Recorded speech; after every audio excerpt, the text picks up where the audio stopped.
Bharatiya Janata party की जो है ना कोटद्वार के लिए इन्होंने हमेशा 2 बार में पैराशूट प्रत्याशी भेजे हैं यहाँ पर। और 15-15 दिन पहले इन्होंने नाम घोषित किया और यहाँ उनको पहले डॉक्टर हरक सिंह रावत जी जीते। उन्होंने हॉस्पिटल स्वास्थ्य के उसमें कोई कार्य नहीं किया।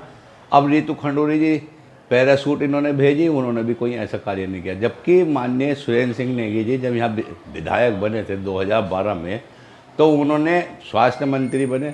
उन्होंने सबसे पहले इस कोटद्वार की, क्योंकि कोई भी पहाड़ में गाड़ी या कोई भी एक्सीडेंट होता था वो सब कोटद्वार ही आते थे।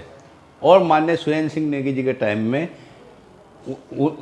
सरकारी हॉस्पिटल में उन्होंने सबसे पहले तो इसे बेस हॉस्पिटल बनाया, बिल्डिंगें बनाई, ट्रामा सेंटर यहीं पर उपलब्ध कराया। और उनके कार्यकाल में डॉक्टर भी हड्डी के 3 होते थे, आज हड्डी का 1 डॉक्टर शेष बचा हुआ, जबकि सर्जन वहाँ 2 हुआ करते थे, अरुण कुमार पांडे और सतीश शर्मा। आज वहाँ पर 1 है। और pathology MD doctor Subhash Kumar हुआ करते थे, उनकी जगह कोई डॉक्टर नहीं आया। गाइनियो सर्जन मालती यादव थी यहाँ पर, उनकी जगह कोई नहीं आया। तमाम डॉक्टर उनके कार्यकाल में 29 डॉक्टर होते थे। जबकि इस हॉस्पिटल में कोई ऐसी ज़्यादा कमी नहीं है भाई। यहाँ पर जो है आपका कलर अल्ट्रासाउंड है, डिजिटल एक्सरा है, बायोप्सी मशीन पथरी की है, डायलिसिस है, आपका एमआरआई है, सीटी स्कैन है। हॉस्पिटल में यही तो मूलभूत होती है, पर उनको ऑपरेट करने वाला कोई अभी तक न तो इनसे डॉक्टर हुआ, न कोई डॉक्टर है। सिर्फ 1 डॉक्टर पर चल रहा है सरकारी हॉस्पिटल, वो भी डॉक्टर ध्यानी पे। आज कोई नहीं। AK चौधरी यहाँ पे डॉक्टर हार्ट के थे, उनकी जगह कोई नहीं आया। बहुत बुरी स्थिति हो रखी है, क्योंकि यहाँ पर जो है ना कोई प्राइवेट ऐसा हॉस्पिटल भी नहीं है, प्राइवेट कोई ऐसा नर्सिंग होम भी नहीं है जहाँ पर आदमी यहाँ कोई डॉक्टर ही नहीं है। सिर्फ ये कोटद्वार जो चल रहा था सरकारी बेस हॉस्पिटल पर निर्भर करता है। 2 बजे के बाद अगर किसी की तबीयत खराब हो जाए तो कोई प्राइवेट डॉक्टर नहीं मिलता, सिर्फ यहाँ पर सरकारी हॉस्पिटल पर ही निर्भर करता है।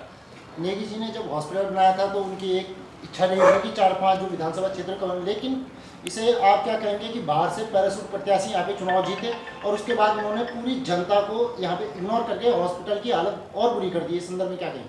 हाँ, ये बिल्कुल सत्य है, क्योंकि मैं आपके चैनल के माध्यम से बताना चाहता हूँ कि कोटद्वार की थोड़ी सी जनता की भी कमी रहती है, क्योंकि उन्होंने बहुत विकास किया है और ऐसे आदमी को जिताना भी चाहिए, क्योंकि इसमें पार्टी बेसिस नहीं देखा जाता। हमारे लोकल के है 24 घंटे घर पे उपलब्ध रहते थे।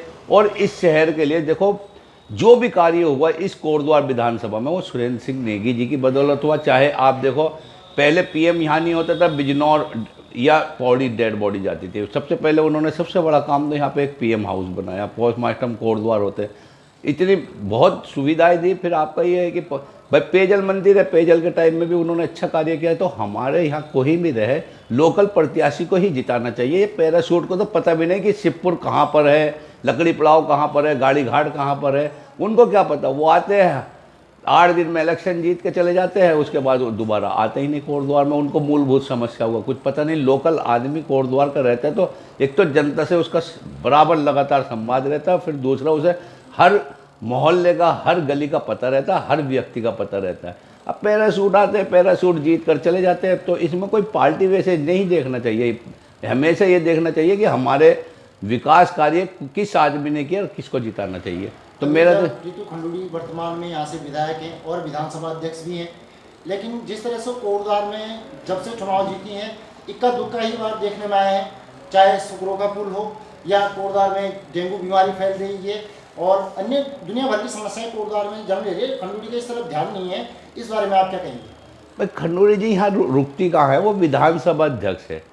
विधानसभा अध्यक्ष तो यहाँ पर आती भी है तो मुश्किल से वो जनता से 5 मिनट से ज़्यादा बात नहीं करती, फिर आती हैं और आते ही उनका यही नहीं पता चलता कि कब आई हैं कब चली गई हैं।